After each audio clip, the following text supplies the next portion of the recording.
Bonjour et bienvenue dans ce nouvel épisode du podcast Eluxim, la pédagogie version terrain, où on va discuter aujourd'hui avec des étudiants. Cet épisode se fait suite au premier épisode qu'on a tourné avec Michel Girard sur le Diage. Maintenant, on va avoir la version côté étudiant. Donc avec moi ce soir, on a Baptiste, Siméon et Cédric. Bonjour messieurs. Bonjour. Et je suis toujours accompagné de mon acolyte, Monsieur Bratos. Bonsoir. Alors allons-y, rentrons dans le vif du sujet. Est-ce qu'on peut faire un petit tour de table pour que vous vous présentiez ou nous dites quel parcours vous avez eu avant d'arriver au dialogue? Oui, du coup, moi, c'est, donc Baptiste, Renaudot. Je suis étudiant en troisième année du DIAGE, parcours développeur full stack et donc mon parcours, ça a été d'abord un BTS, SEO où j'ai plutôt découvert les bases du développement et ensuite, je suis parti au DIAGE pour faire, ces 3 ans jusqu'au master 2 en alternance. Merci. Pour ma part, je rejoins, ce que vient de dire Baptiste, donc Siméon Philippe Saint Antoine. Pour ma part, j'ai également fait un BTS SEO, à Nevers. Là aussi, on a vu les bases et avec des cours, bien plus académiques, à l'inverse, de ce qu'on verra avec le DIAGE. Tout comme Baptiste, je suis en troisième et dernière année, au DIAGE, donc à un équivalent, bac+5. Et moi, je suis Cédric. Comme mes compères, j'ai fait un BTS SEO. Ensuite, je me suis essayé à l'école d'ingénieur. J'ai vu qu'on faisait que des maths et des cours très académiques et ça m'allait plus. Alors que quand j'ai découvert le DIAGE avec la méthodologie projet, etc., c'est quelque chose qui allait mieux avec ce que je voulais faire. Et du coup, je suis parti dans cette formation-là. Et comme eux, je suis aussi en troisième année de formation. Et du coup, d'après ce que vous dites, c'est d'abord l'aspect pédagogique qui vous a fait venir au Diage? Bah, Avant, Avant de rejoindre le Diage, du coup, vous avez quelle vision de justement de la pédagogie, de l'aspect traditionnel? Vous dites que les cours académiques vous allez plus, mais pourquoi? je sais que pour ma part, le BTS, il m'avait un peu, dégoûté du développement et j'ai longuement hésité avant de venir au DIAGE honnêtement, parce que je me posais beaucoup de questions. Je savais plus vraiment si c'était, la voie que je voulais prendre et si c'est ce que je voulais faire plus tard et ce qui m'a convaincu, c'est pas tant la pédagogie par projet, honnêtement, j'y ai pas trop pensé, mais c'est plus l'alternance. En fait, je me suis dit que c'était un moyen de continuer d'apprendre, tout en pratiquant sur le métier et du coup de progresser, sans vraiment avoir les impacts des cours, où on est toute la journée dans une salle, et on doit apprendre, quoi. D'accord, donc le BTS, vous l'avez fait en initial, c'est ça? Ouais, ouais, oui, bien sûr, le BTS, il était en initial. Vous avez tous fait en initial, aussi, Simon? Plus c'est très compliqué, je trouve, à avoir une alternance. J'avais essayé, mais c'est quand même relativement compliqué, surtout à niveau BTS. Ce qui est beaucoup moins le cas, bien sûr, à niveau bac+3 puis bac+5. Là où je veux pas être d'accord avec Baptiste, du coup, c'est que moi, le BTS, c'était vraiment super. Euh, on avait vraiment des formateurs géniaux et qui ont fait que les 2 ans sont passés très vite. En plus, pour ma part, bon, du coup, c'était pendant la période Covid, mais du coup, ça a bien tenu et on a bien avancé. Et je trouvais que du coup, c'était pas trop mal d'avoir cette formation en initiale et avec quelque chose de très convenu en salle et autres. Mais je trouve qu'à niveau bac+3 puis bac+5, c'est vrai que c'est intéressant du coup de basculer dans quelque chose où on est, vu qu'on a les armes et on a les capacités maintenant d'un point de vue relativement technique, de pouvoir faire que 2-3 choses, pouvoir passer tout de suite à quelque chose où on a un projet et on doit se débrouiller bien plus et je crois que ça tombe, le switch est bien fait, à ce niveau bac+3, bac+5. Comme a dit Siméon, pareil moi pour le BTS, j'ai vraiment bien aimé, on n'a pas été lâchés dans la nature. On peut choisir entre un IUT et un BTS, et BTS, on avait quand même ce cadre qui permettait d'apprendre correctement, contrairement à l'IUT où c'est vraiment des cours juste magistraux. Par rapport au DIAGE où on est quand même toujours encadré, mais c'est aussi dans des cas concrets. Ça, c'est quelque chose qui m'a drivé pour venir directement. Ok. Et sur cette vision du coup de l'enseignement cadré, là, vous avez parlé tous les deux que ce qui vous avait intéressé dans le BTS, c'était justement ce cadre. C'est-à-dire qu'avant, vous vous sentiez pas d'être sur quelque chose qui vous laisse plus d'autonomie? Pour ma part, non, je me suis dit, je voulais pas être lâché en pleine nature comme ça allait être très compliqué à apprendre, à améliorer ses compétences, etc. Et là, avoir un cadre, ça permettait de corriger le tir si on faisait un problème. Pour ma part, j'avais déjà commencé à essayer de regarder quand j'ai eu décidé de vouloir faire le BTS. Et j'avais commencé par regarder du HTML, CSS et autres, juste pour être sûr que l'informatique au sens large et surtout la programmation pouvait me plaire. Et mine de rien, j'ai vu le basculement à être en BTS. C'est sûr que c'est plus agréable parce que du coup, c'est un gain de temps au niveau de, on nous donne le cours pré-mâché. Si on est perdu, on a de l'aide. Et donc on gagne pas mal de temps sur les bases et pour être sûr d'avoir vraiment compris ce qui se passe sur la programmation au sens large avant d'entamer sur des projets bien plus ambitieux. Et c'est en ça où, alors oui, ça aurait pu tout à fait être autonome, mais je trouve que pour le coup, sur les 2 premières années, surtout en post-bac, c'est quand même pas mal d'avoir quand même un cadre aussi structurant. Et toi, Baptiste, t'avais dit que t'étais plutôt, ça t'avait plutôt dégoûté de la pratique côté BTS. Pourquoi? Pour moi, le BTS, je l'ai vécu vraiment comme 2 ans de lycée en plus, quoi. C'était pour moi même en soi dans le développement, on n'était pas tant libre que ça parce que, bah, ce qu'on faisait, c'est qu'on pratiquait mais via des exercices. Donc en fait, bah, on avait des exercices, on le faisait, puis après on avait un corrigé. Donc c'est pas vraiment ce qui m'avait le plus. Moi, je pense que j'avais besoin de plus de liberté justement, parce que Simon et Cédric disaient que eux le cadre leur avait plu. Je pense, moi, c'est ça qui m'a déplu justement. Je pense j'aurais si j'avais pu, je serais allé, directement en alternance. Mais bon, encore une fois, comme Simon, j'ai essayé, j'ai envoyé plus de 300 candidatures, mais impossible de trouver. Au niveau bac, c'est très compliqué. Ouais, c'est toujours dur de demander une alternance sur des sujets où on n'a pas encore d'expérience ni même eu de cours vraiment. Les entreprises sont plutôt frileuses à recruter ce genre de profil et ont pas envie de payer quelqu'un qui n'est pas formé encore. Ouais, Effectivement, c'est plus facile de trouver un bac plus 3 une fois le BTS passé. Ok, ok. Du coup, quand vous êtes rentré au DIAGE, la marche sur les méthodes pédagogiques n'a pas été trop haute à monter. Il n'y a pas eu trop justement de surprises ou difficultés à s'adapter à ces pratiques. Bah, je vais prendre la parole, mais moi, j'étais pas surpris parce que donc le DIA, c'était la suite logique de mon BTS, SEO, parce que les 2 sont à Dijon et c'est la suite logique. Donc je savais comment ça fonctionnait, mais justement, j'ai eu ce sentiment d'être un peu plus libre que je ne l'étais au BTS, donc pour moi, c'était très bien.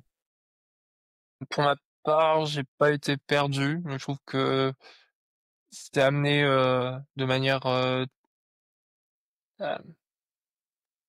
j'ai pas été perdu, c'est amené de manière très fluide sur les 3 années.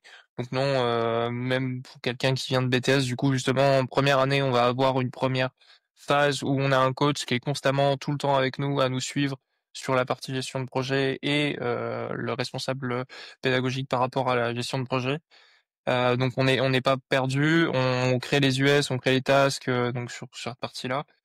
Euh, et même la côté développement, on reste quand même relativement et énormément accompagné sur la première année, puis même les années suivantes, même si on est perdu et qu'on a besoin d'une bouée de sauvetage, il y a toujours la possibilité d'être coaché après les heures de cours. Donc on est jamais non plus complètement abandonné, mais c'est sûr que, enfin non, du coup c'est amené de manière tout à fait fluide. Ce qui change aussi dans les pratiques du DIAGE, ça va être les méthodes d'évaluation.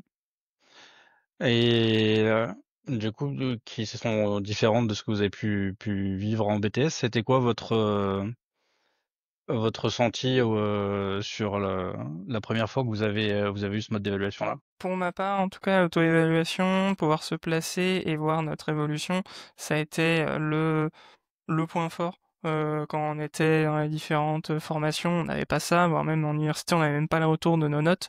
Là, on avait vraiment un suivi des compétences, etc.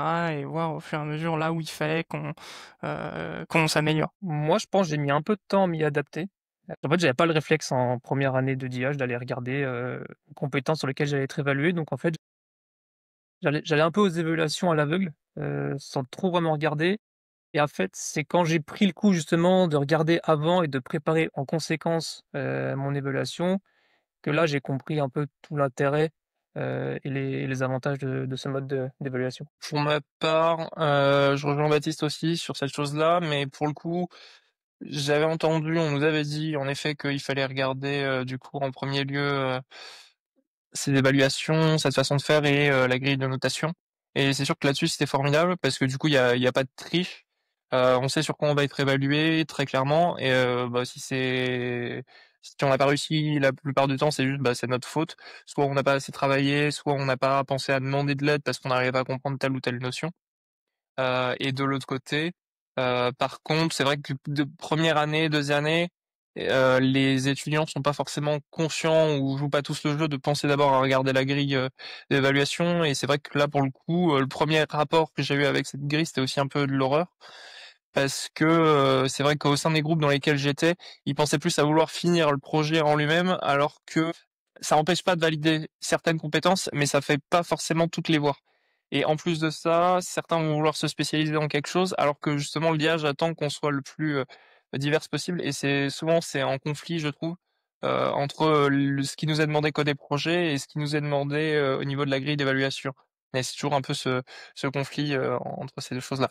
Mais au moins c'est honnête et c'est vrai que je l'ai moins ressenti en troisième, un peu en fin de deuxième année, où là au moins c'était bien plus carré, tout le monde suivait la même chose et il y avait cette idée de se dire bon quelle est la grille d'évaluation, comment on prépare ça en conséquence, qu'est-ce qu'il faut qu'on fasse par rapport au projet pour matcher.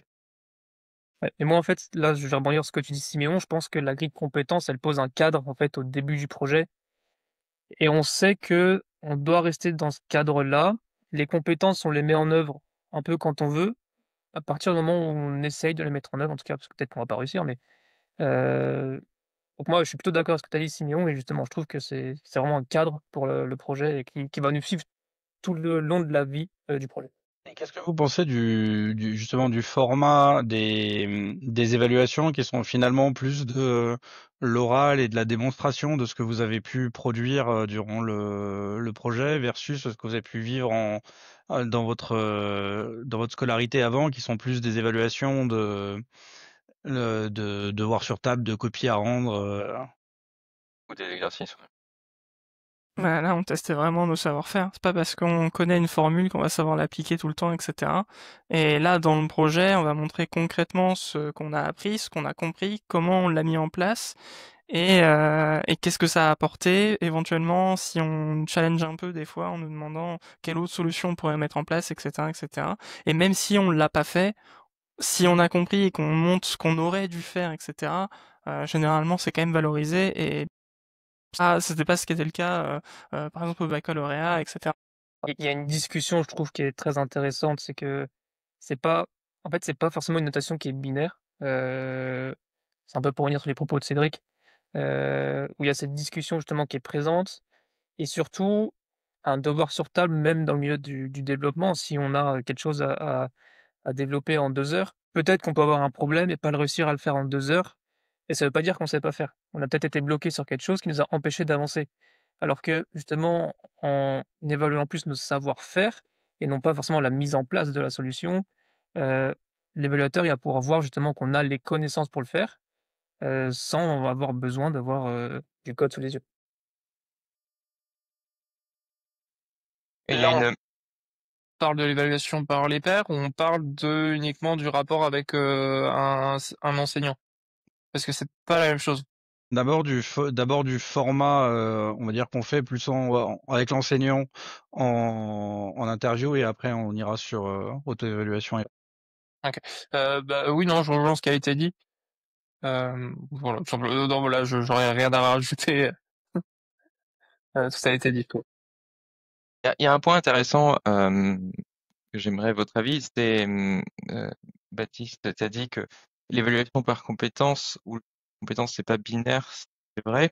Mais est-ce que vous avez eu du mal le but aussi, c'est que vous arrêtez de regarder la note finale, la note sur 20, on va dire le niveau de notation attendu, dans le sens où j'ai bien fait mon projet, donc je m'attends à avoir une bonne note qui correspondrait à au-delà de 15, comparé à j'ai mis en œuvre une bonne partie des compétences, même si j'ai pas eu le niveau maximum, qui est pas le niveau attendu, hein. Le niveau maîtrisé, c'est pas du tout le niveau attendu de mise en place. C'est juste pour pouvoir, on va dire, dissocier les personnes qui ont pu dépasser, hein, une attente spécifique, que ça soit valorisé, ou des personnes qui se sont spécialisées, mais du coup, généralement, ça se rattrape sur d'autres compétences où ils ont investi moins de temps, ou ils sont moins confort dessus. Mais je remarque beaucoup qu'il y a pas mal d'étudiants qui ont du mal à accepter de pas avoir le niveau maximum attendu parce qu'ils ont mis en œuvre la compétence, ils ont passé du temps et le fait que le retour, ça soit pas un 18/20, on va dire, c'est embêtant, j'ai l'impression. Est-ce qu'il y a un moment où ça flippe et que vous vous dites, OK, bon, bah, je m'attends pas à maîtriser la moyenne entre mes compétences qu'ils ont un niveau 2, 3 et du coup, ça me permet de quand même valider. Est-ce que ça me suffit ou pas? Ou est-ce que vous avez l'impression de viser la moyenne de 10? Alors là, je suis mitigé, parce que bon déjà pour, parler des notes, à titre personnel, je sais que sur les projets, quand on est évalué, je regarde plus les notes, je regarde seulement les compétences. C'est pas la notation, un 16, un 15 qui va m'apporter. Mais par contre, je sais que, ça peut être compliqué parfois, bah, si voilà, on a des connaissances dans d'autres filières, qui eux parlent en moyenne générale. Quand on veut échanger avec eux, c'est plus compliqué, parce qu'on peut pas leur dire: «Bah, voilà, moi j'ai 13 ou j'ai quelque chose comme ça». Donc pour leur expliquer un petit peu, c'est plus compliqué. Mais, si on reste concentré sur la formation, sur mes évaluations, je ne regarde plus les notes.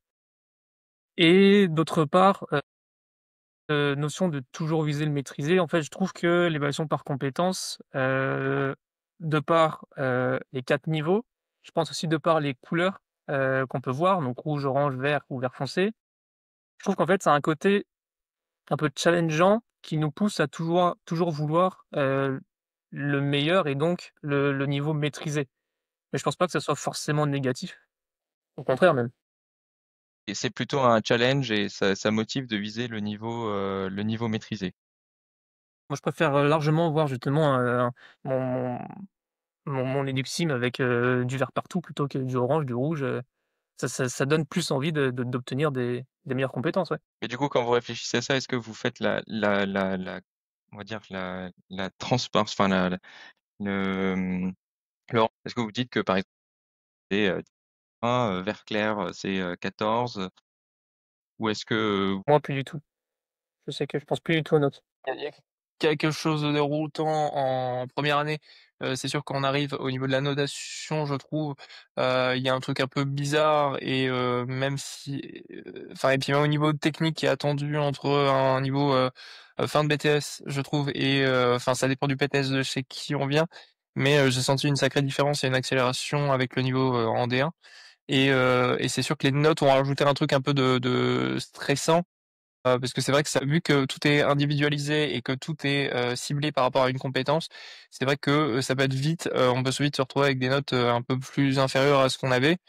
Mais là, à partir de D2, enfin D1, D2, D3, c'est vrai qu'on regarde plus enfin, en tout cas, je regarde plus les notes et je rejoins Baptiste, oui, on c'est sûr que ça nous challenge et c'est plus maintenant, d'arriver à est-ce que techniquement, je suis capable de le faire et d'avoir ce raisonnement, au lieu de viser la note, en effet, il y a un truc plus intéressant de se dire: «Est-ce que je sais ou sais pas faire précisément?» plutôt que de dire: «J'ai eu 19, j'ai eu 20». Au final, on s'en moque parce que demain, on sera sur le marché du travail et le but de savoir, c'est pas si on a eu 19, c'est est-ce qu'on est en capacité de monter telle ou telle infra, mettre en place, telle ou telle chose sur un projet et c'est ça qui est intéressant du coup même dans la perspective qu'on a, je trouve, en tant qu'étudiant. On dit oui, quand on travaille, on va essayer de viser les compétences, on va pas essayer de viser une note. Donc on va essayer d'avoir maîtrisé, mais l'objectif c'est d'avoir acquis dans la plupart des cas. Et moi, je fais toujours le référentiel avec les notes parce que on valide nos blocs par des notes. Donc il faut toujours voir où on en est sur nos notes. Est-ce qu'on dépasse les 10 ou pas, par exemple. Et est-ce que le fait du coup d'avoir cette liste de compétences et votre niveau, ça vous permet du coup d'aider à vous connaître et d'aider à avoir un profil pour votre future carrière transparaître. On sait qu'on a tous nos préférences sur des telle ou telle thématique. Est-ce que ça vous aide de savoir votre niveau par thématique pour votre carrière professionnelle pour la suite? Je sais pas si ça m'aide. Que si en soi, c'était, une notation, normale, je sais que si j'ai 4, bah, c'est que je suis pas forcément fait pour ça. Mais c'est plus je sais pas comment l'expliquer? C'est un peu plus doux justement, c'est moins violent qu'un 4, Là, bah, juste, je maîtrise pas ça, c'est pas mon domaine, c'est tout, quoi.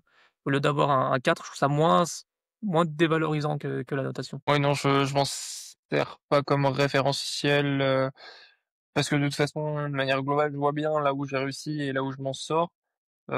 Non, je m'en sers pas encore un référentiel pour répondre, à votre question. Les termes, ils sont bien quand même pour avoir un référentiel, personnellement je trouve, par rapport aux autres contrôles qu'on avait avant, où si on a raté un exercice, bah au final on a peut-être 15, mais sur un exercice, sur un point, on n'a jamais réussi à faire, alors que là, sur différents critères, sur différentes compétences, bah il y en a où on va super bien réussir, mais dans la même évaluation, il y en a d'autres qu'on n'aura pas bien réussi, et là on voit tout de suite la différence, et on voit tout de suite la tendance sur laquelle on part. Ça vous aide à vous situer quand même, mais pas tellement dans le monde professionnel, plus par rapport à ce qu'on attend de vous à l'école. Et si on est en train de parler justement du process d'évaluation, la partie auto-évaluation est présente depuis le D1 normalement.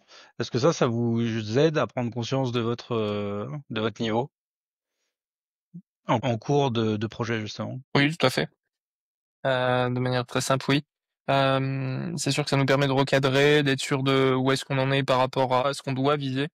Et oui, ça permet toujours de recadrer, vis-à-vis de soi-même d'ailleurs, mais aussi vis-à-vis de l'équipe, de se rendre compte, bah tiens, il nous manque quand même tout ce pan-là de l'application qu'on n'a pas priorisé, mais sauf que pour les compétences, il nous le faut, donc il y a aussi comme ça, encore une fois, de priorisation, de cadre par rapport au projet, comme le disait Baptiste tout à l'heure. Avant justement de mettre en place l'auto-évaluation qui est pour le coup sanctuarisée au Diage où on vous demande de le faire, est-ce que dans vos cursus d'avant vous aviez tendance à justement avoir cette introspection et cette auto-évaluation ou c'était pas tellement? Dans mon cursus, donc dans mon BTS, j'avais quasiment pas de vision sur la notation en fait. Je sais que j'avais telle épreuve, bah, j'apprenais la matière, en question, mais pour ce qui était de la notation, j'en savais pas plus, je voyais juste ma note à la fin, quoi. Donc non, moi non. Ok. Et est-ce que ça vous aide les descripteurs de performance à ce qu'on met en dessous des niveaux acquis non acquis? Est-ce que ça c'est une plus-value pour vraiment vous aider à vous auto-évaluer? On comprend les attendus, on comprend ce qu'on doit essayer de viser, on comprend ce qu'on doit faire. Et forcément, oui, ça nous guide tout de suite. On comprend même par rapport au projet comment on doit les amener, etc., comment on doit y développer autour. Donc oui, ça nous aide beaucoup. Il y a un truc de confiance aussi, il y a quelque chose de l'ordre de la confiance vis-à-vis du formateur, vis-à-vis de la formation, parce qu'on sait sur quoi on est attendu. Il n'y a pas de piège, de comment on va tourner la question ou autre, non. C'est explique-moi le concept, enfin en tout cas quand on est en évaluation, et ça tombe par rapport à la grille, donc il n'y a pas de piège, et en même temps, ça ne nous dispense pas d'apprendre et d'être en capacité de l'expliquer, donc ça permet d'avoir quelque chose de beaucoup plus sain, je trouve. Cette année, vous avez été les cobayes de la mise en place de l'évaluation par les pairs. Comment vous avez vécu ça? Mitigé. Mitigé dans le sens où je comprends pourquoi, mais en fait, moi j'avais un avis, c'est plus, en fait, j'avais l'impression qu'on faisait ça pour forcer les étudiants à travailler. Dans le sens où, bah, quand on faisait cette évaluation-là, on devait préparer en amont, des preuves de montée en compétences, heu, toutes ces choses-là, et j'avais l'impression que c'était un peu forcer l'étudiant à faire cette preuve de montée en compétences pour le forcer à travailler, et donc, entre guillemets, le forcer à réussir son évaluation. Mais, l'évaluation par les pairs en elle-même, d'être évalué par, des camarades, oui, ça, je trouvais ça intéressant. Mais par contre, du coup, tu trouvais que ça faisait un peu forceur de vous dire, faites des montées en compétences et échangez entre vous. Enfin, c'était pour vous inciter à travailler la compétence, du coup. Bah, c'est l'impression que j'avais parce que si on était, en fait, je comprenais pas pourquoi on devait faire une preuve de montée en compétences si par la suite on avait une évaluation. Bon, je comprends sûrement que c'est justement pour vérifier, parce que pour pas que, voilà, si c'est un copain qui nous note, qu'on soit pas une mauvaise notation, mais c'est l'impression que j'avais. Sur le process, la preuve de montée en compétence est effectivement faite pour vous faire préparer à l'évaluation et vous faire justement pas arriver les mains dans les poches au moment de l'évaluation et vous dire bah, je sais qu'on va m'interroger sur des choses et je prépare les différents points. De l'autre côté aussi, ça vous prépare au mode formation, au mode évaluateur, où vous allez poser des questions et en faisant votre preuve de montée en compétence, vous allez pouvoir préparer vos questions à poser à la personne que vous allez évaluer. Ça, je suis d'accord aussi sur ce point-là que c'est pas seulement en étant évalué qu'on va progresser, mais justement, en étant évaluateur, on peut aussi se rendre compte de certaines choses qu'on n'aurait peut-être pas pensé avant. Donc, pour ce point-là, je trouve ça très utile. Alors, je rejoins Baptiste sur le fait que je suis mitigé, parce que d'une part, on va avoir du coup la partie de montée en compétence, enfin de preuve de montée en compétence. Je trouve qu'elle est chronophage pour pas tant que ça, parce que encore une fois, comme on peut l'avoir avec vous ou avec n'importe quel hem, intervenant, on va avoir un temps d'échange par rapport à la grille d'évaluation. L'idée, c'est que on a en premier temps le fait que l'évaluation par les pairs, c'est compliqué et chronophage avec la démonstration de montée en compétence, parce que l'évaluateur, en fait, la plupart du temps, ne regardait juste pas ce qu'on avait fait. Ça nous permettait surtout de pouvoir nous-mêmes démontrer. J'avais l'impression qu'on devait vous démontrer à vous que on avait bien compris et monté, mais sauf que ça faisait doublon avec l'échange qu'on pouvait avoir avec notre camarade évaluateur, et en même temps on aurait de toute façon dû rendre un projet avec du code, et par rapport au push qu'on faisait, il y avait bien une démonstration de ce qu'on avait réalisé. Et de toute façon, il y avait aussi quelque chose compliqué et de moins juste, je trouve. Enfin, ça induisait plus facilement une certaine forme de triche ou de complaisance avec quand on passe côté évaluation par les pairs, parce que là on pouvait se retrouver avec des profils qui étaient pas forcément bons, qui avaient pas forcément compris ou autre, mais juste qui avaient récité ce qu'on avait vu quelques heures avant, et ça suffisait pour passer, et que au final la compétence, elle passe parce qu'ils savent de manière théorique, mais c'est vrai que la mise en pratique elle laisse à désirer et c'est pas toujours évident. Et donc c'est en ça où je trouvais que c'était bien plus rapide, efficace, pertinent d'avoir directement l'intervenant qui venait nous poser des questions. Après, mais c'est sûr que là où je rejoins Baptiste et je crois même Cédric, sur le fait que il y a un intérêt à ce que on soit aussi côté évaluateur, et puis on se rend compte aussi du travail que ça peut être aussi, même si c'est minime, de préparer une évaluation, de comprendre et de savoir comment on va pouvoir poser des questions, comment on peut amener et mener une évaluation. Après, pour revenir sur le côté triche, comme tu disais, je suis pas sûr que ça soit vraiment propre à l'évaluation par les pairs, parce qu'en soi, une évaluation lambda où on aura un intervenant qui va nous évaluer, ça sera pareil. Enfin, le premier, il va passer, puis après, il va un peu dire aux autres le contenu de la question, donc ça va revenir au même. C'est aussi pour ça qu'on a 2 volets dans les évaluations. On a bien le savoir qui est la théorie, et on a bien le savoir-faire qui est la mise en pratique. Et effectivement, je vous rejoins, et vous faites ça avec nous aussi, c'est que quand vous passez avec nous, il y en a la plupart, vous récitez la théorie sur le bout des doigts. Par contre, c'est quand on commence à les gratter sur la mise en œuvre où souvent, c'est là où ça commence à poser des problèmes pour certains. Et avec tout ce que vous nous avez dit là, pour vous, c'est quoi les pistes pour améliorer le process pour que ce soit plus fluide pour vous? Peut-être qu'il faudrait éviter tout ce qui était paperasse, dans le sens où la préparation les livrables, etc. Pour l'évaluation par les pairs, ça, on sait que la première fois, ça nous a pris quasiment 1 jour, 2 jours, pour tout pouvoir montrer, parce qu'on n'avait pas eu le temps de les faire. Elles sont arrivées très tôt, en plus, au début de projet, donc on n'a pas eu le temps de tout mettre en place. Et en tout cas, je sais aussi que c'était une question qu'on s'était beaucoup posée, et si on devait passer avec quelqu'un qui avait si on devait évaluer quelqu'un qui avait un niveau plus fort que nous. On se retrouvait comment on fait pour évaluer quelqu'un qui est plus fort que nous si c'est plutôt l'inverse, ce serait plutôt à lui de nous évaluer. Et ça, je sais que c'était une question qu'on s'est beaucoup posée. Donc peut-être essayer de voir là-dessus aussi pour jouer et avoir une transition la plus smooth possible. Donc une problématique de légitimité de l'évaluateur.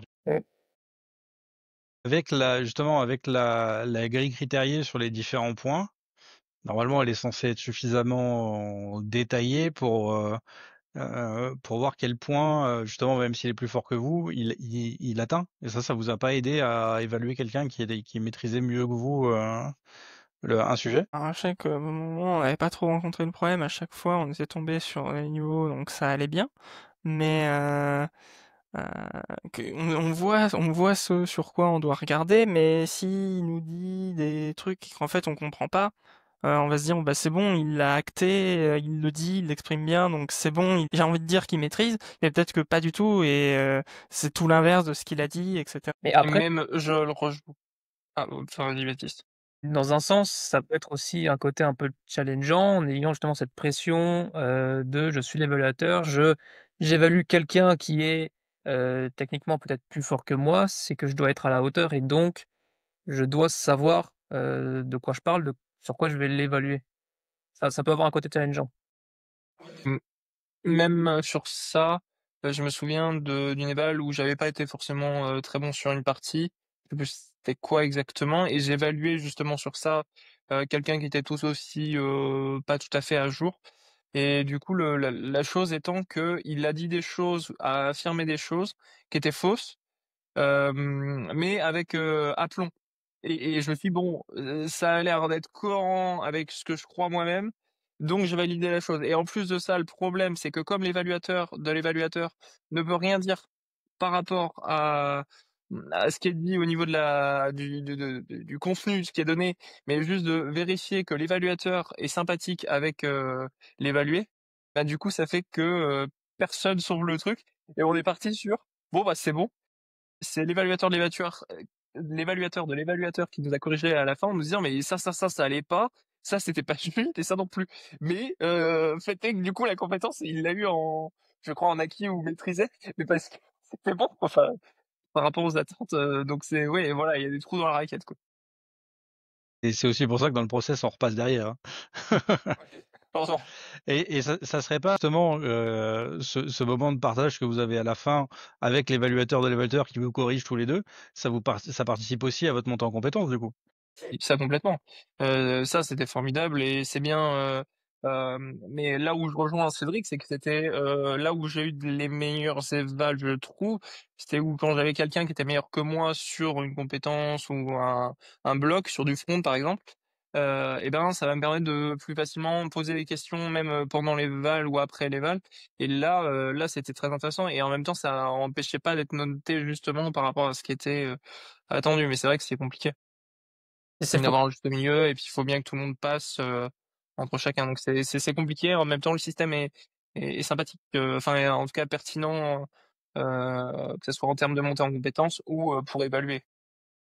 C'est pourquoi je pense que ça peut être intéressant, de garder cette notion d'évaluation par les pairs, mais peut-être de le faire sur la base du volontariat où on aurait donc une personne qui aurait confiance en ses compétences, qui sait qu'elle serait capable justement d'évaluer des personnes. L'évaluateur du coup, en posant des questions pertinentes, en creusant le sujet des fois s'il faut, on va comprendre qu'il sait. Donc lui, peut-être qu'il aura pas besoin de passer en évaluation parce qu'il va démontrer justement, en tant qu'évaluateur qu'il maîtrise, la notion, dont il parle. Ça veut dire que tu renforces en même temps, une seule personne. Parce que ce qui était intéressant en effet, c'est que comme tu l'as dit tout à l'heure, face à quelqu'un qui est plus fort ou qui est du niveau équivalent, c'est sûr que tu vas, chercher à vraiment bien préparer la chose, enfin même peu importe la situation, mais ça te force à au-delà de toi qui est évalué, par rapport à en tant qu'évaluateur, tu vas aussi te devoir, te reposer d'autres questions et de voir comment, on peut te répondre à une même question. Donc je trouve que c'est intéressant aussi parce que ça te force à le voir une deuxième fois sous un autre angle, la même, connaissance ou le même savoir-faire. C'est vrai. OK, OK. Heu, donc si je résume l'expérience a été bonne, il y a des choses à affiner dans le process. Ça a quand même participé à votre montée en compétences. Bien sûr. Les, mais il reste quand même le souci de légitimité de l'évaluateur qui effectivement n'est peut-être pas évident quand on est peut-être plus en difficulté sur les sujets sur lesquels on doit évaluer. Et vous avez pensé quoi du process justement avec l'évaluateur de l'évaluateur qui va venir contrôler que le cadre de l'évaluation par les pairs est respecté? Ah déjà ça mettait un cadre. ce qui était, je pense, nécessaire. Après, ça revient toujours, au même problème que en tant que camarade, on veut pas forcément se descendre ou au contraire, on veut se descendre.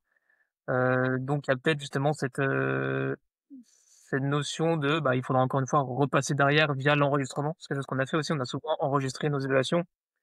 Donc en fait, c'est, encore une fois, moi j'ai un peu l'impression de, bah, je sais qu'on fait ça, mais derrière, les intervenants vont passer dessus. Ou alors avoir plus de transparence. Savoir exactement, qu'est-ce qui a été validé par les évaluations par les pairs et par, vous qui êtes repassé derrière. Excuse-moi, je crois que je t'ai coupé, Cédric. Non, mais pour répondre à ça, c'est pareil, j'allais dire que, comme a dit Baptiste, ça permettait de mettre un cadre, mais aussi même de s'améliorer sur des compétences qu'on n'aurait jamais imaginées, qui sont pas du tout techniques, etc.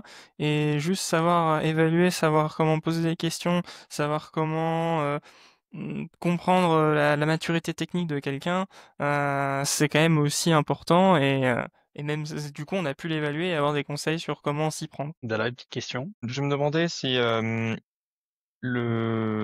un cadre plus spécifique sur ce sur quoi l'évaluation par les pairs porte serait pas intéressant. C'est-à-dire, par exemple, si c'est sur un mini projet, sur un sujet bien spécifique et que du coup, imaginons que pour essayer d'étayer ce risque que l'évaluateur n'y s'y connaisse pas, qu'il ait une solution, une correction, une solution ou un guide sur les questions à poser, les réponses à donner. Est-ce que ça Oui, serait... ça pourrait complètement aider. Puis même au-delà de ça, dans une certaine mesure, ça montrerait aussi qu'il y a pas forcément, parce qu'il y a une critique qui est revenue aussi beaucoup, par d'autres étudiants, enfin beaucoup, on se comprend, dans ceux avec qui j'ai pu échanger en tout cas, c'est une critique que j'ai entendu revenir. Comme si le corps enseignant se, déchargeait de la responsabilité de l'évaluation et n'avait plus moins de travail à faire, à fournir et le laissait, aux étudiants. Mais c'est vrai que si vous accompagnez avec une structure aussi, précise, ça rajoute, en légitimant la chose et puis même pour, l'évaluateur, ça donne une bouée. Parce que là, ce que vous avez dit, c'était le côté chronophage de la préparation de la preuve de montée en compétences.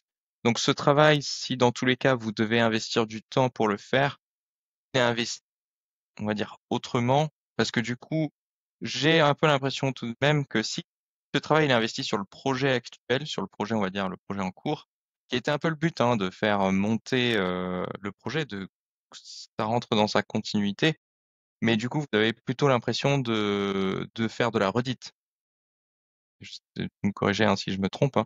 J'ai eu beaucoup l'impression que beaucoup d'étudiants me disaient, ah bah sur la preuve de montée aux compétences, en gros, il suffit que je fasse un screenshot de mon travail ou une copie de mon travail et ça suffit, ça devrait suffire. Mais finalement, les questions, on a rajouté plus de questions, des contextes, des questions-réponses, ce qui a rajouté de la charge de travail où je pense que la valeur ajoutée n'était pas tangible directement. Il n'était pas lié au projet du coup, finalement. Ça vous faisait pas avancer le projet, ça vous faisait investir du temps, enlever du temps du projet pour l'investir autre part sans qu'il y ait un retour tangible directement. Du coup, pour rebondir, parce que là, je n'ai plus forcément les questions, mais l'idée c'est, est-ce que, enfin, quelle était la pertinence du coup de la montée en compétences? Pas de la démonstration? Quelle était la pertinence de cette évaluation par les pairs? Enfin, les questions, la preuve de montée aux compétences, qu'est-ce qu'elle apporte davantage en fait pour votre projet? Là, j'ai l'impression que vous dites qu'elle n'a pas Oui, apporté d'avantage spécifique au oui, oui, projet, tout à fait. à l'avancement du projet.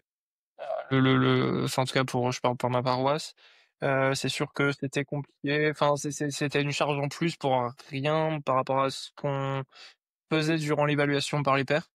Et au-delà de ça, je crois que vous avez simplifié du coup pour le projet 2, enfin en tout cas pour la deuxième partie, je sais plus comment on avait, fait, mais il y avait eu, un moment où ça s'était un peu, relâché au niveau des attentes et où on avait juste, retransmis, les TOS qu'on avait fait et donc démonstration de la montée en compétences.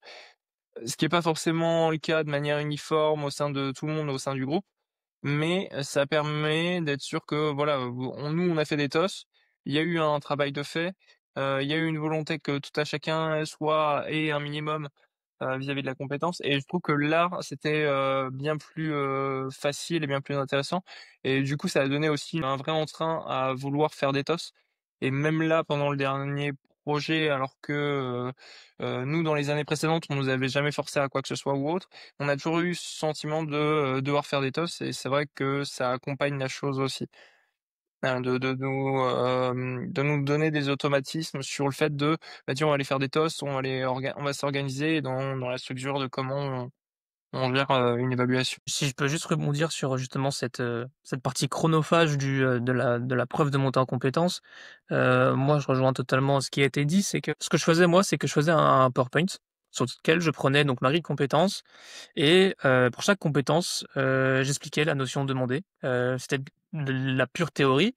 Quand il fallait un petit peu de pratique et bah, souvent ce que j'allais faire, c'est que j'allais dans la doc. En fait, je même moi, j'allais pas implémenter, justement un mini projet juste pour la pratique par manque de temps et en fait, c'est un travail que j'aurais fait quoi qu'il arrive dans tous les cas parce que j'aurais été évalué dessus, mais je trouve ça juste dommage qu'en master 2, on soit presque, obligé de faire ça pour, justement, travailler. Je sais pas trop comment l'expliquer, mais enfin, c'est pour moi, c'est logique de travailler ses compétences avant de passer en évaluation et donc il y a pas forcément besoin de cette preuve de montée en compétences pour, justement prouver qu'on sait faire, à partir du moment où il y a l'enregistrement derrière pour que les intervenants, ils puissent vérifier que justement l'évaluation, ça a pas été noté n'importe comment. Vous laissez, si je traduis, vous laissez plus libre sur la préparation de l'éval et se contenter du résultat et de regarder ce qui a été produit durant cet éval par les pairs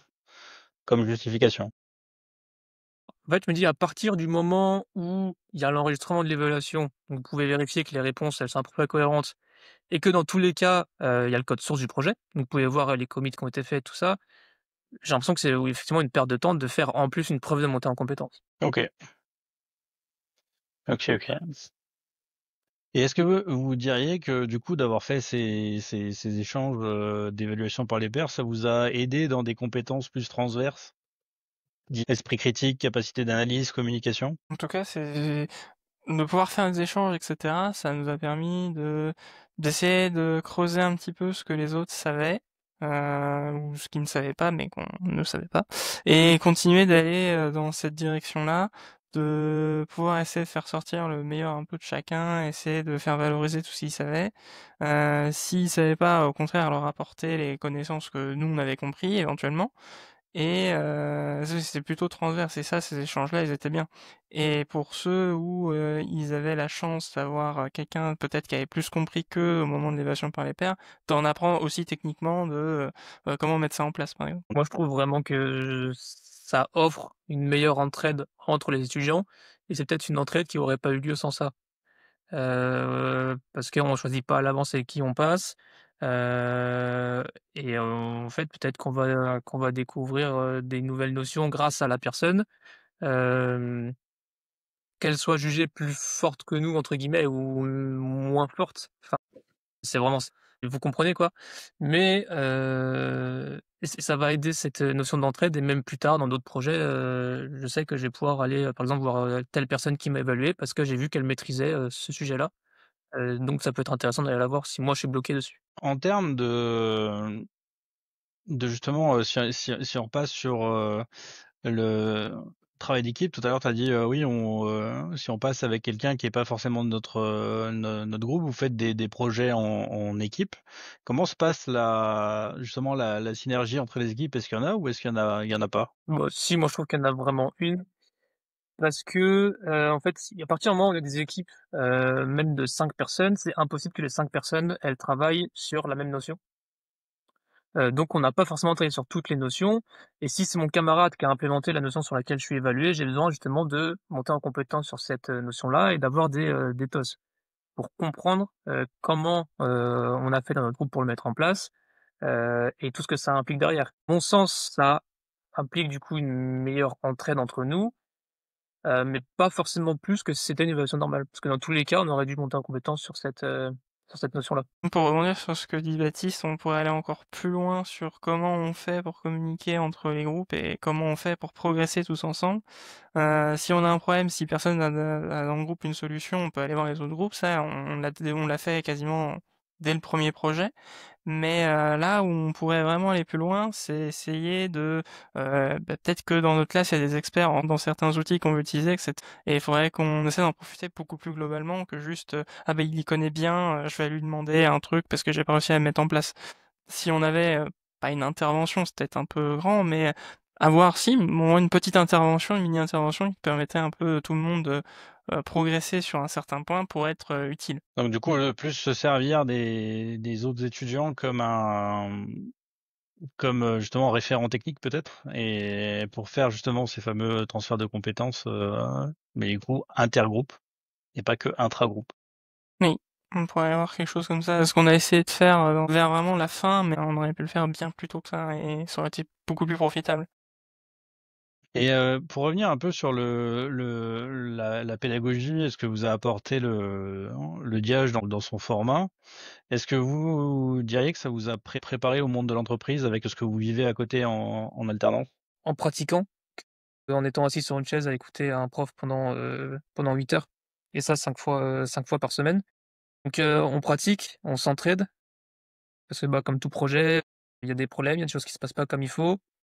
Il faut aussi qu'on ait un point de vue plus professionnel quand on va parler aux clients fictifs ou non.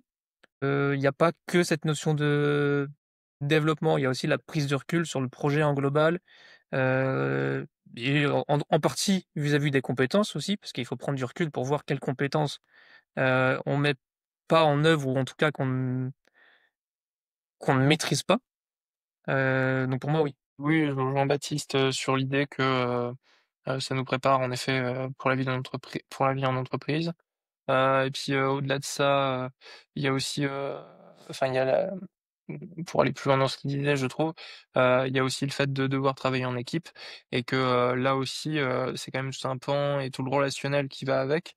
Hem Et c'est vrai que c'est d'autant plus intéressant que le DIAJ, du coup, nous force, force à impose des groupes, et en soi, on se retrouve comme on pourrait se retrouver en entreprise avec des collègues où ça peut être compliqué de travailler avec, et on est complètement là-dedans, tout en ayant à devoir trouver des compromis, parce que, on a quand même des résultats à sortir à la fin. Donc oui, complètement, ça nous prépare, tout à fait, à ce qu'on retrouve, et même au-delà de ça, et pour revenir sur le pan un peu plus technique, c'est sûr que le dialogue correspond, de par, en ayant toujours des intervenants qui soient toujours, eux-mêmes professionnels, on est sur des technos qui sont toujours à jour. Donc là aussi, moi, ce que je vois ou ce que je croise en entreprise, ce qui est pas forcément ce que je fais, mais je vois que, en tout cas, tout ce qui nous a été appris au Diage est d'actualité, on s'en resserre en entreprise. Je vais rejoindre Simon et Baptiste. Effectivement, les projets qu'on fait, ils nous préparent vraiment bien au projet professionnel, vu que dans tous les cas, on va travailler que sur des projets. Éventuellement, il faudra penser à les piloter, et tout ça, le DIAJ l'amène dans un cadre vraiment professionnalisant. Et comme a dit Siméon, on est toujours à jour. Enfin, on est toujours à jour. On essaie d'être toujours le plus à jour possible. Ça se voit tout de suite. On voit tout de suite, par exemple, dans les projets où on fait de l'IA, etc., on n'est plus dans les BTS avec les applications de 1970 et des poussières. Là, on est vraiment à jour, on utilise les bonnes technologies, et c'est les compétences qu'on va retrouver forcément en entreprise. Pour le mode projet, on vous fait travailler en équipe 100% du temps. Il y a très peu de moments où vous êtes sur des travaux individualisés, outre que des aspects très spécifiques, on va dire, de vos diplômes, ça peut être votre mémoire ou autre chose. Mais sur la partie, on va dire, apprentissage continu, vous êtes en équipe. Est-ce que vous pensez que ce système-là, c'est 100% avantageux, ou est-ce qu'il y a des moments où le poids que le travail en équipe vient avec, parce que ça fait travailler quand même plus lentement, hein. Je ressens des étudiants qui veulent aller plus vite, qui veulent aller potentiellement plus loin, mais du coup qui sont, on va dire, rattrapés par le fait qu'ils sont dans une équipe et qu'il y a des concessions à faire et qu'il y a des discussions à avoir et des argumentations. Qu'est-ce que vous pensez de ces deux aspects? Est-ce que c'est vraiment un poids que vous ressentez au jour le jour, ou est-ce que, vu que ça correspond à la vraie vie, in fine, sauf si vous lancez une auto-entreprise et que vous êtes seul. C'est ce que vous allez vivre au jour le jour. Moi, je suis 100 partisan du fonctionnement avec les équipes, parce que, bah, oui, comme vous l'avez dit, à part si on lance un truc tout seul de notre côté, aujourd'hui un dev, il est quasiment jamais seul. Il travaille tout le temps en équipe, que ça soit avec d'autres développeurs ou non, et dans une équipe et bah, c'est vrai qu'il y a des concessions à faire et il y a aussi, un côté humain qui est important, qu'on nous apprend peut-être pas partout. Il faut savoir donc se gérer par rapport aux autres, mais aussi, gérer nos émotions. Je dis n'importe quoi, peut-être qu'on peut avoir quelqu'un dans notre équipe avec qui on s'entend pas forcément bien, qui nous met souvent en colère. Mais je pense qu'il faut avoir cette prise de recul pour le bien du projet, c'est justement de pas s'énerver et pas d'aller créer des histoires pour rien, mais de plutôt discuter et d'améliorer les choses et à mon sens, des choses qu'on voit en entreprise tous les jours, selon moi. Pour ma part, je suis un petit peu mitigé. Euh, Enfin, je suis favorable au travail par équipe, mais peut-être sur des équipes, c'est intéressant par moment, d'avoir des équipes peut-être un peu moins conséquentes. Parce que c'est vrai qu'à être aussi nombreux, avec une charge aussi importante, le souci étant que c'est compliqué. On nous demande de tout voir, mais en même temps, au vu du temps qui est imparti, même en donnant, des heures sup, à côté, ça peut être compliqué d'avoir le temps de voir toute la stack qui est attendue pour un même projet, ou du moins de voir tout autant que ce qu'on voudrait. Et c'est en ça où, le fait d'être à 5, fatalement, enfin, ça dépend du nombre de devs, enfin, on parle nous tous, en tout cas, côté dev, heu, c'est vrai que ça va être, je trouve, compliqué d'avoir le temps de tout voir, parce que de toute façon, on est bien obligé de laisser du travail pour certains et ainsi de suite, et la répartition fait qu'on n'a pas forcément le temps de voir toute la stack. Et en même temps, c'est sûr, c'est comme en entreprise, il y a des gens qui se seront, spécialisés. Mais c'est vrai que du coup, est-ce que dans un environnement, pédagogique, ce serait pas intéressant de pouvoir avoir le temps de tout voir? Je sais pas. Je sais pas si ce serait pas intéressant d'avoir, voilà, des groupes plus restreints en termes de nombre de devs, 2-3, pour avoir le temps que chacun regarde une partie, et un morceau, de la partie, dev front, back, et l'alignement de tout ça. Par rapport aux équipes, comme l'a dit Baptiste, oui, on va avoir un cadre, etc. Et ce sera toujours comme ça. On aura peut-être des personnes qu'on s'entendra bien avec et d'autres non. Et avoir un projet autour, une équipe autour d'un projet, ça va forcément nous amener à faire des concessions, à faire un consensus, pouvoir même apporter des points de vue qui convergent, etc. Et essayer de trouver la meilleure version de chacun. Et pour ce qu'a dit Siméon, on a des équipes conséquentes. Dans tous les cas, même si on est plus, on va pas aller plus vite, mais on va aller plus loin. Et potentiellement, c'est ça qui peut être le plus intéressant. C'est de voir des choses qu'on n'aura pas vues. Et ça va pas impacter notre travail individuel dans le sens où on va quand même devoir participer au projet. On va quand même peut-être se spécialiser sur une partie du projet, le back, le front, etc. Et ça va pas bloquer notre travail personnel. Et au contraire, avoir une équipe, comme il dit, ça peut aller plus loin et peut-être voir plus de choses et monter en compétence sur des choses qu'on n'aurait peut-être jamais imaginées. Moi, je rejoins complètement Cédric là-dessus, plutôt que Siméon, parce que dans tous les cas, bah, on peut pas forcément tout voir dans le projet, c'est comme ça, mais il y a les TOS qui nous permettent d'avoir au moins le côté théorie et de toute façon, je pense que si on veut aller plus loin, c'est à nous de le faire et c'est entre guillemets, bah, un peu de toute façon, la progression, elle s'arrêtera pas au cadre scolaire, si je peux dire. Si on veut vraiment progresser, vraiment plus, il faut faire plus. Après ça, c'est que ma vision, donc selon moi, en creusant un peu de son côté, on peut tout voir. Je te rejoins complètement, Baptiste, on est bien d'accord que, se limiter, que ce soit à niveau BTS ou même, au niveau du DIAG, si on se limite aux heures de cours, comme le font certains, et heu du 7h, enfin du 9h-17h, et terminé, chacun rentre chez soi. C'est sûr que ça va être compliqué, mais je trouve ça dommage parce que dans la répartition, c'est ce que je te disais, en D1, moi j'ai des groupes qui voulaient, forcément aller, plus vite, plus loin, plus fort. Mais le problème, c'est que du coup, tu te surspécialises, et en arrivant déjà en D1, bah, du coup, fait est que, des fois, j'avais pas vu tout le bac, j'avais pas touché à du bac, ou j'avais pas touché à du front, en fonction des projets, et ça peut, poser souci en ce sens. Mais après, Après, on est bien d'accord et je te rejoins tout à fait. C'est aussi à chacun de prendre ses responsabilités. Vu que de toute façon, le DIAJ, mais peu importe l'école, n'a pas le temps en 7 heures par jour pendant 3 ans de te former complètement et à tout ce qui est l'informatique. Donc ça, c'est sûr que et puis de toute façon, c'est le métier qui veut ça. Une formation, on est en formation continuellement tout au long de notre carrière. Ça, c'est important. Oui, vas-y, Gauthier. Non, vas-y, je t'en prie. Si tu voulais enchaîner, puisque j'allais changer un peu Ah oui, non, je disais que c'était important ce que tu as dit de finalement d'apprendre à apprendre et l'apprentissage tout au long de la vie est vrai, encore plus dans nos métiers où au final ce que vous avez appris il y a 3 ans est obsolète aujourd'hui. Vous vous rendez compte en plus avec aujourd'hui l'avènement des IA et de tout ce qui va arriver, le métier va encore changer et tout ça à très court terme. Et est-ce que du coup, avec ce que vous avez appris durant ces 3 ans, vous vous sentez prêt du coup à intégrer ce monde professionnel-là avec où là vous avez des phases assez privilégiées, où vous avez du temps pour apprendre et vous former, ou vous n'aurez pas après en entreprise? Ou est-ce que vous voulez abandonner complètement l'informatique? Honnêtement, on suit le cursus, voilà, comme disait Siméon, 9h-17h, ça peut le faire. Ça peut le faire parce qu'on aura les bases, voilà, techniquement, on saura développer, mais pour moi, aller plus loin, ça va nous permettre de nous différencier sur le marché, justement.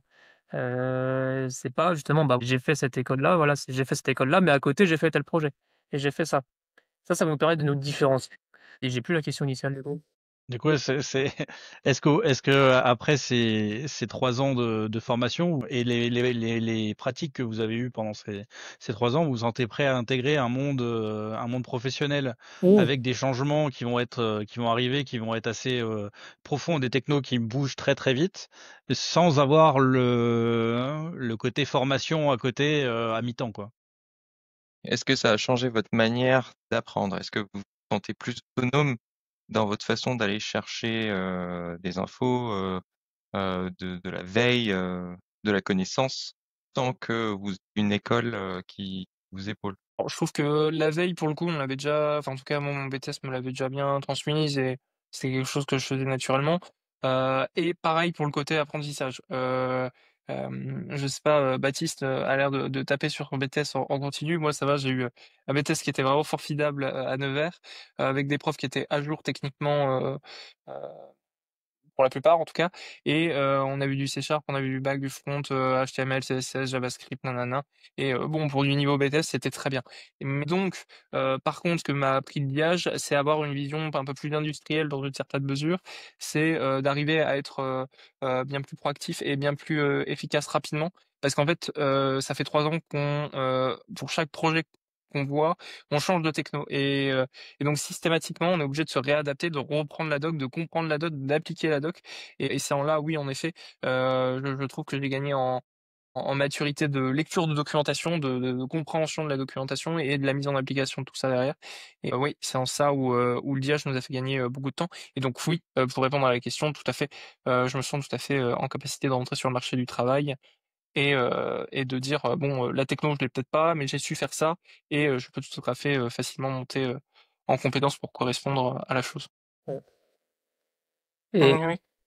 tac. Ah bah, c'est juste pour rebondir sur ce qu'a dit Simon, comme il a dit, oui, en BTS, on apprend déjà à faire de la veille technologique, mais concrètement, les projets, c'est juste, on relit le cours à côté et on fait que réappliquer. Alors que là, au DH, il y a tel outil qui existe pour faire telle chose, voilà. À vous de vous débrouiller. Alors, on a les intervenants, on peut leur poser des questions, mais c'est à nous d'aller chercher, de comprendre, et rien que cette vision, cette manière de faire va permettre de notre côté, un jour, bah, tiens, cet outil, on sert pour ça et on va l'apprendre de nous-mêmes. Ce qui n'était pas le cas au BTS, par exemple. Et justement, je trouve que c'est pas mal amené par le DIAJ parce que si on compare la première et la dernière année, on était beaucoup plus accompagné au début. Justement parce que c'était les débuts, on avait beaucoup plus d'interventions. Avant les projets, on avait parfois une semaine d'intervention pour avoir une introduction à la technologie. Et en dernière année, c'est plus trop le cas. C'est plus, bah, comme a dit Cédric, il y a ça à mettre en place, allez-y quoi. Mais ça, du coup, ça nous force du coup à aller voir par nous-mêmes et ça nous apprend à le faire pour la suite. Ok. Si on doit prendre un peu de recul sur les pratiques qu'on a mis en place. Est-ce que vous auriez des conseils à donner aux futurs étudiants? Faites des reviews de code. Harcelez le DIage pour avoir des vrais reviews de code durant les projets. Parce que de toute façon, oui, on pratique, mais si on pratique et qu'il n'y a pas un regard critique qui va nous dire que notre code il est nul, bah, on va pas progresser parce qu'on va toujours faire quelque chose qui est nul.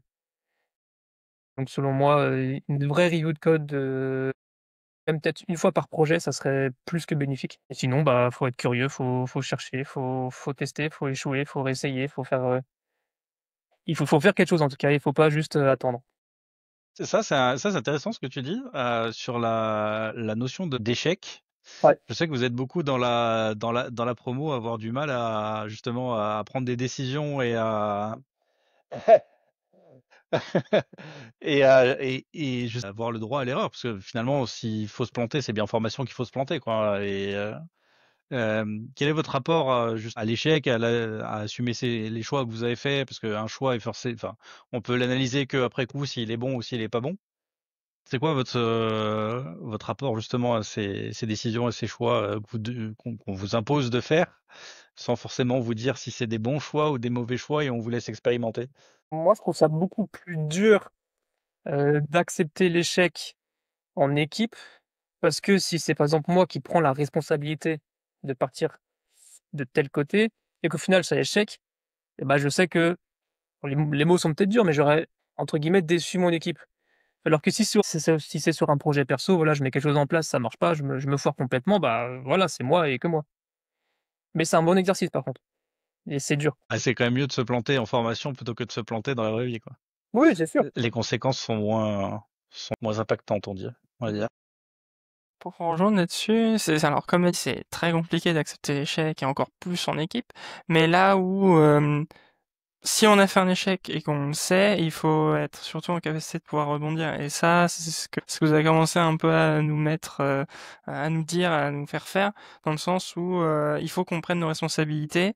Si on a fait ça, et ben ça engage ça. Si on doit tout répéter parce que ça correspond pas du tout à ce qu'on avait, c'est le choix, c'est notre choix et il faut pouvoir être capacité de le justifier et de dire bon bah si ça arrive, bon bah on n'aura pas trop le choix, mais on a déjà un parcours de solutionnement. On a eu une idée que je vais vous pitcher parce que vous allez bientôt finir la formation. On s'est dit qu'on allait préparer un projet et qu'on allait mettre un date butoir avec, comme vous avez vécu, hein, une semaine d'évaluation à la fin, orale, etc. Et à la fin de la semaine d'évaluation, on dirait, en fait, c'est un mensonge, c'est pas la fin, vous avez encore 2 semaines. OK. Est-ce que vous pensez que ça peut fonctionner dans le sens faire un déclic pour que vous ah oui, OK, donc le fait qu'on a fait une dernière à l'évaluation a fait qu'on a compris où on était et que les semaines en avant me permettront d'aller plus loin et de terminer, d'avoir le niveau que j'estimais que je voulais avoir. Je sais pas si c'est comparable, mais je sais que, moi je vais prendre mon exemple personnel, heu, moi je sais que j'ai complètement changé sur cette dernière année du DIage et que je regrette fortement mes 2 premières années parce que, bon peut-être que j'étais trop scolaire, je sais pas, mais sur cette troisième année, je prends beaucoup du plaisir et là vraiment quelque chose que j'adorais, c'est qu'on me dise: «Bah, en fait c'est pas fini, il reste 2 ans». Et ça, c'est quelque chose que j'aimerais beaucoup. Donc je pense que ça peut être une bonne idée. Après, à voir quand le mettre en place, parce que si c'est un projet que les étudiants détestent et qu'ils disent: «Enfin, c'est fini», puis en fait: «Ah bah non, il reste 2 semaines». Là, ça va être plus compliqué, je pense, à te faire accepter. Peut-être le faire sur un projet, peut-être où le choix du projet est libre, justement, les technos sont libres. Mais ça peut être une bonne idée, je pense. Ça va nous montrer aussi tout le, hem, qu'en fait, on a réussi à quand même sortir pas mal de trucs en une semaine, et en même temps, c'est logique parce que, on va, en tant qu'étudiant, être bien plus, se dire: «Bon, bah, là, il reste plus qu'une semaine, donc là, va vraiment falloir sortir les choses réellement, concrètement, arrêter de se poser des questions» et oui, il y a un intérêt à, du coup, avoir ces 2 semaines en plus, mais c'est vrai que oui, oui, enfin, je trouve ça complètement, pertinent et intéressant, mais c'est sûr que comme l'a dit Baptiste, par contre, c'est à double tranchant parce que c'est sûr que quand on est dans un groupe dans lequel on n'a pas envie de le traîner encore, 2 semaines, c'est vrai que ça peut être, pénible et plus une torture qu'autre chose, quoi. Donc ouais, c'est compliqué. Donc oui, l'idée de dire, pour un projet de fin de cycle, je trouve que ça peut être, carrément pas mal, d'avoir ce genre de choses. Même pas forcément pour un Projet de fin de cycle ou le projet de fin d'année, pardon, bien sûr. juste un projet comme ça, mais où les équipes seraient libres et Bon, le sujet, je sais pas, mais au moins la techno. Ok. Ok. Par contre, vous venez de vendre la mèche. On saura que ça vient de vous. Ça arrive à voir, faut pas l'oublier. On verra si on cuttera ou pas. Ok. Je pense qu'on a fait le tour des sujets. On va pouvoir clore cet épisode.